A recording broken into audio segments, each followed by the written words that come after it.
പക്ഷെ ബ്രൂട്ടീഷും മാത്രം ഞാൻ ചെയ്യാറില്ല, ഇതുവരെയും ചെയ്തിട്ടില്ല. Hi all. അപ്പോൾ ഇന്ന് ഞാൻ വന്നിരിക്കുന്നത് ഹിലറി റോഡ എന്ന് പറയുന്ന കമ്പനിയുടെ BB ക്രീം ആ ഒരു പ്രോഡക്റ്റിന്റെ റിവ്യൂ ആയിട്ടാണ്. സോ ഇങ്ങനെയാണ് ഇത് വരുന്നത്. ആൻഡ് ഇതിൽ ഞാൻ എന്റെ ഷെയ്ഡ് എന്ന് പറഞ്ഞ് എടുത്തേക്കുന്നത് ഗോൾഡൻ ബേജ് എന്ന് പറയുന്ന ഒരു ഷെയ്ഡാണ്. ഇനി നമുക്ക് എന്താണ് ഇതൊന്ന് അപ്ലൈ ചെയ്ത് നോക്കാം എങ്ങനെയുണ്ടെന്ന്.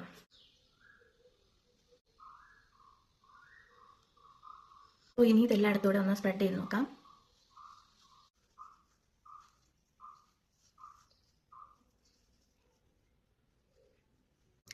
നല്ല ഒരു BB ക്രീമാണ്. നമ്മുടെ ഫേസ് അത്രയും നല്ല ഒരു ബ്രൈറ്റ്നെസ്, അങ്ങനെ ഒരു ഫൗണ്ടേഷൻ്റെ അത്രയും വരില്ലെങ്കിലും ചെറിയ രീതിയിൽ നമ്മുടെ പിമ്പിൾ മാർക്സ്, അതിന്റെ ചെറിയ രീതിയിലുള്ള സ്പോട്സ് എല്ലാം തന്നെ കുറച്ചൊന്ന് പൊടിക്കുക കവർ ചെയ്യുന്നുണ്ട്. ഇതിപ്പോൾ ഒരു ഓവറോൾ നല്ലൊരു പ്രോഡക്റ്റ് ആണ്. അപ്പോൾ വേണമെന്നുള്ളവരെല്ലാവരും ഈ പ്രോഡക്റ്റ് വാങ്ങാം. ഞാൻ എന്തായാലും ലിങ്ക് ഡിസ്ക്രിപ്ഷൻ ബോക്സിൽ കൊടുക്കുന്നതായിരിക്കും കേട്ടോ. ഇതൊരു നല്ലൊരു പ്രോഡക്റ്റ് തന്നെയാണ്, നിങ്ങൾക്കൊക്കെ ട്രൈ ചെയ്യാം.